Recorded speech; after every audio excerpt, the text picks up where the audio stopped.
नमस्कार।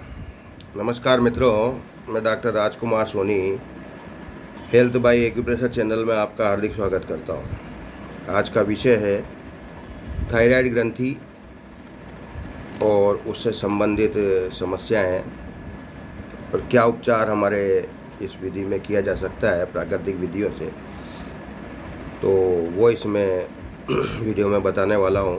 आशा है वीडियो उपयोगी साबित होगी। आपसे आग्रह है कि वीडियो को लाइक करें, चैनल को सब्सक्राइब करें और ज़्यादा शेयर करें। तो पिछले वीडियो के बाद हमारे दर्शक श्री आनंद जी लखोटिया का मैसेज आया कि थायराइड पर आप वीडियो बनाएं। थायराइड महिलाओं में आजकल बहुत लोकप्रिय समस्या है। क्या कह रहा हूँ मैं? लोकप्रिय, मतलब ये पॉपुलर हो गया है कि अगर 10 महिलाएं खड़ी है, आपस में चर्चा कर रही है, तो 2 से 3 महिलाएं जो है उसमें से थायराइड ग्रस्त नज़र आ रही है, यानी कि दवा खा रही है उनकी जांच में। और जो नहीं है वो भी गले पे हाथ फेर के या उन लक्षणों को सुन के जो सामने वाली महिलाओं को है, तो वो भी उस कैटेगरी में जाने की कोशिश कर रही है। और ये एक उपलब्धि बताया जा रहा है। आज के समय पे उपलब्धि हो रही है कि फला महिला को थायराइड है, थायराइड की गोली ले रही है, एक समस्या की लकीर दिमाग में फिट हो जाती है। अब ये दवा तो ज़िंदगी भर चलेगी। 0.25 mg से शुरू हो रही है, 0.5 mg हो रही है और फिर 7.5 और 1.5 तक वो चली जाती है। 1.5 के बाद वो इलाज बेअसर है ना, फिर वो असर भी नहीं करती। और उस दवा के इतने साइड इफ़ेक्ट होते हैं कि हड्डियाँ कमज़ोर हो जाती है, मांसपेशियाँ कमज़ोर हो जाती है। जो 10, 15, 20 साल से दवाई खा रहा है वो जानता है कि उसको उससे क्या क्या समस्या होती है। अब वो कहते हैं नहीं भाई, ये दवाई नहीं लेते तो हमारी सांस फूलती है, वज़न बढ़ रहा है और भी अन्य तरह की समस्याएं इसमें हो रही है। तो वज़न बढ़ना, सांस फूलना, ये ज़रूरी नहीं है थायराइड के वजह से ही हो। थायराइड में 3 तरह के हार्मोन उसमें जांच किए जाते हैं: TSH hormone, T3 hormone, T4 hormone. ज़्यादा डीप में नहीं जाके संक्षिप्त में समझाऊँ, TSH हार्मोन जो है वो मस्तिष्क से, पिट्यूटरी ग्रंथि से निकलने वाला, जो आज्ञा चक्र कंट्रोल करता है, पीयूष ग्रंथि से निकलने वाला हार्मोन होता है और उससे भी दवाई शुरू हो जाती है। इस असक्रियता, अल्प सक्रियता, कम सक्रियता या अति सक्रियता या थायराइड ग्रंथि के असंतुलन का सर्वाधिक प्रभाव, जो दुष्प्रभाव जिसको कहेंगे वो पड़ता है किसी भी महिला की गर्भावस्था में। और गर्भावस्था में अगर ये जांच होती है और उस समय डॉक्टर आपको दवाई देता है, तो पूरे 9 महीने जब तक बच्चा पैदा न हो जाए उस समय इस ग्रंथि को संतुलन में रखना तो वो बहुत आवश्यक हो जाता है। वहाँ हम किसी भी तरह का इसमें कोई उसको नहीं कहते कि भाई आप इसमें छेड़खानी करो दवा में, क्योंकि वो हार्मोन नीचे तक के बिगड़ जाते हैं तो बच्चा विकृत पैदा हो सकता है, विकलांग पैदा हो सकता है, कम बुद्धि का पैदा हो सकता है। ये सबसे ज़्यादा दुष्प्रभाव उसमें होते हैं थायराइड के मामले में। तो पहली बात तो ये है, डिस्क्लेमर समझें कि अगर कोई महिला गर्भावस्था में है तो उसमें हमारे रूल फॉलो न करें। हम जो बताएंगे, हम जो उपचार बताएंगे वो ग्रंथि को ताकतवर बनाने का, उससे होने वाले साइड इफ़ेक्ट रोकने के लिए बताएंगे। लेकिन हम उन महिलाओं के लिए इसको मना कर रहे हैं जो गर्भावस्था में है। बाकी जो अब एक चर्चा का विषय हो जाता है बार, और मैंने खुद एक स्वास्थ्य पत्रिका, जो राजस्थान की पत्रिका आती है, राजस्थान पत्रिका अखबार में स्वास्थ्य परिशिष्ट आता है शनिवार को, या कोटा में शनिवार रविवार सब जगह ही आता है। वो जाए पत्रिका चलती है और दिन हो सकता है वो अलग दिन पे डाल देते हो, लेकिन उसमें मैंने एक बहुत बढ़िया फिजिशियन का, जयपुर के फिजिशियन थे, SMS जो हॉस्पिटल है उसके, और नाम मुझे पता नहीं रहा, काफ़ी समय हो गया, वरना मैं वो कटिंग संभाल के रखता। 8-10 साल पुरानी वो घटना है, उसमें पढ़ा कि थायराइड और विटामिन B12 की जांच ऐसी है जो अनावश्यक कराई जाती है। और थायराइड की जांच के अंदर भी मेन तो वो है ही सही, एक महंगी जांच हो रही है, बाहर से होके आती है, अब तो लोकल जांचें होने लग गई सब शहरों में, और फिर उसकी गोली जीवन भर चलती है। ये दो चीज़ें दिमाग में फिट है। और शायद ही किसी के थायराइड की गोली चलने के बाद बंद हुई हो, खुद बंद भी नहीं करते। लेकिन मैं आपको बताऊं कि सिर्फ गर्भावस्था की ध्यान रखें, सिर्फ गर्भावस्था के समय जो थायराइड असंतुलन है वो आपके शरीर पर ज़्यादा प्रभाव डालता ही है और बच्चा विकृत पैदा हो सकता है। बाकी अन्य समय पे थायराइड को कैसे संतुलित रखा जा सकता है। दूसरा, जरा से के तनाव में आप जरा सी उस असंतुलन के में उसमें न पड़े। थोड़ा बहुत तो असंतुलन किसी के भी हो सकता है, TSH हार्मोन किसी का भी बिगड़ सकता है। आप तनाव ले लें, 10-15 दिन नींद नहीं निकालें, न पाला और TSH बिगड़ जाएगा। कोई भी हार्मोन ज़्यादा जाड़ा हो रहा है शरीर में, उसकी सक्रियता ऐसी हो रही है कि सब जगह नहीं पहुंच पा रहा। सबसे ज़्यादा उसमें प्रभाव किसका है? आपके शरीर में पानी की कमी का, हवा की कमी का। दूसरा तो हवा पानी सुधारें, अपन हवा पानी सुधारें। तो कैसे सुधारेंगे हवा पानी की? पानी पर्याप्त मात्रा में पिए। हवा कैसे सुधारेंगे? प्राणायाम करें। तो थायराइड के लिए सर्वाधिक उपयोगी प्राणायाम है भ्रामरी प्राणायाम। भ्रामरी प्राणायाम कैसे किया जाता है उसको देखें आप।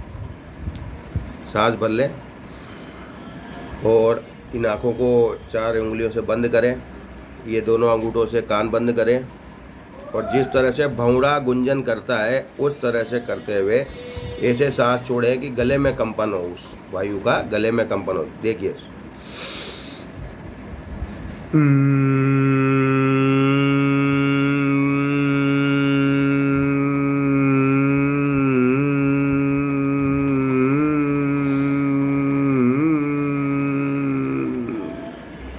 फिर लें,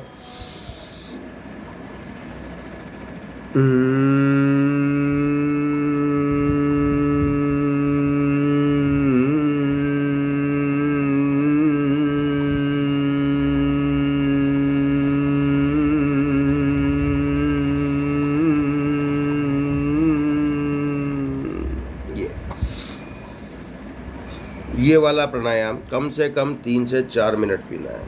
कई घरेलू उपाय में लिखा रहता है कि, पढ़ा भी मैंने, सूखा धनिया जो होता है साबुत, उस धनिए को 1 चम्मच धनिए को आप भिगोएं पानी में, रात भर भिगोए रखें, सुबह उस पानी को पी लें। सुबह उस पानी को पी लें, भूखे पेट ही पी लें। जैसे थायराइड की गोली भूखे पेट खाने की होती है, उसी तरह भूखे पेट ही उसको पी लें। और इसके बाद जो एक्यूप्रेशर में उपाय है वो इस तरह से कि ये गले का एरिया, थायराइड और पैराथायराइड ग्रंथियाँ यहाँ तक, तो इसको आप दबाएं, दबा दबा के इसको मुलायम करें। ये ठीक, ये दोनों तरफ यहाँ से मुलायम करेंगे तो उस ग्रंथि में अपने आप चार्जिंग शुरू होगी और वो अपने सही आकार में आ जाएगी। कोई महिला अगर गीत संगीत के उससे जुड़ी हुई है, गाती बहुत है, गाने का काम है, पानी पर्याप्त पीजिए। गले की खुश्की भी आसपास फिर परेशानी कर सकती है, गले में खराश ही नहीं वो और भी। तनाव कम रखें। एक यहाँ ये आज्ञा चक्र चंदन का टीका लगाएं। इसका लगाएं चंदन का, जो आज मिक्स चंदन आता है अभी, तो उस मिक्स चंदन का पाउडर आता है वो भी ठीक है, ठंडा होता है। सिंदूर जो लगा रही है, सिंदूर का टीका, वो भी ठीक है, पर उसके पहले चंदन का लगा लो, उस पर सिंदूर का टीका लगाया छोटा। तो ये जो है आज्ञा चक्र को संतुलित करने का काम करेगा।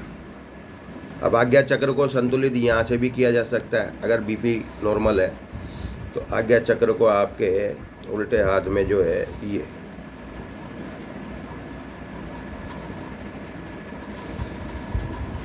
ये आज्ञा चक्र को संतुलित किया जा सकता है। नीला या काला रंग लगाकर इसको संतुलित किया जा सकता है।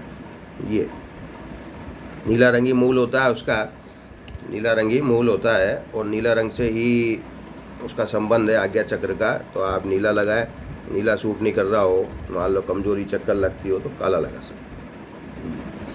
या इसको भी दबा लें, यहाँ तक अपना दबाव जो है यहाँ तक पहुँच जाए। ये TSH हार्मोन सुधारेगा, ये T3 T4 पैराथायराइड हार्मोन ये सुधारेगा। एक बिंदु ये देखिए आप, उल्टा हाथ में मैं बता रहा हूँ, ये इसके बीचों बीच से निकल रहे हैं अपन, और ये आप बीचों बीच से ही चलिए और ये देखिए ये बीचों बीच है ना, थोड़ा सा 19-20 हो रहा है, आप बीच में लेना इसको बनाने में। अगर इसको ये यहाँ पर एक मेथी दाना रखें, गोल बना लें इसको चिन्ह, मेथी दाना रखें काला रंग लगा के, और मेथी दाना रख के टेप चिपका दें। मेथी दाना बारीक अनाज होता है ना, और गेहूँ भी रख सकते हैं, पर मेथी दाना पर्याप्त है, इतना छोटा है। वहाँ स्टार मैग्नेट लगाने की बात होती है, उसका विकल्प मैंने आपको बताया, काला रंग लगा के वहाँ पर मेथी दाना लगाए। किसी भी तरह की हो, चाहे T3 बढ़ रहा हो, T4 बढ़ रहा हो, या आपके TSH गड़बड़ हो। और अब जिसमें ज़्यादा हाइपरथायराइड जिसमें होती है, वज़न घट जाता है, सूख जाता है, चिड़चिड़ापन हो जाता है, तो वो आपको ये गले के इसमें आसमानी रंग लगाना है। कौन सा रंग लगाना है? आसमानी रंग। मैं बता दूं आपको आसमानी रंग किस रंग का होता है। ये लीजिए,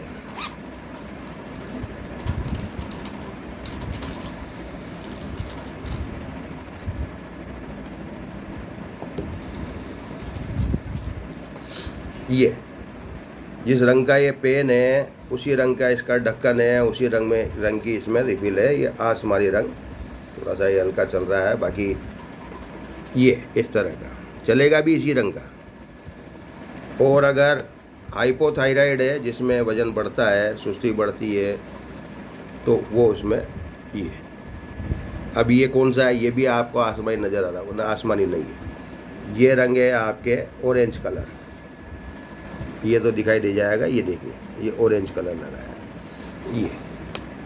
तो ये काम आपको करना है, भ्रामरी प्राणायाम करना है। और वो महिलाएं जो साल भर से, 6 महीने से, 2 साल से अभी ये गोली खाने लगी है और गर्भावस्था में नहीं है, मेरी बात ध्यान से सुने, गर्भावस्था में नहीं है, तो उनकी थायराइड की दवा छूट सकती है, बिल्कुल छूट सकती है। क्योंकि इसके वजह से होने वाली जो समस्या है उनमें भी काफ़ी चीज़ों में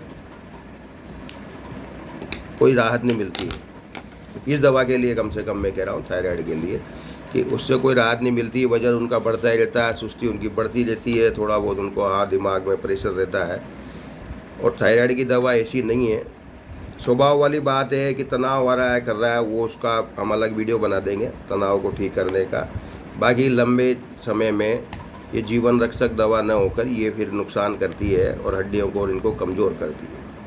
ये खुद देने वाले भी जानते हैं, दवा देने वाले भी जानते हैं, दवा खाने वाले भी जानते हैं। लेकिन जब आप सोचो कि महिला की उम्र बढ़ जाएगी और उसकी हड्डियाँ कमज़ोर हो जाएगी और वज़न ज़्यादा है, ऐसे देखें मैंने रोगी, तो फिर वो कैसे क्या संभालेगी।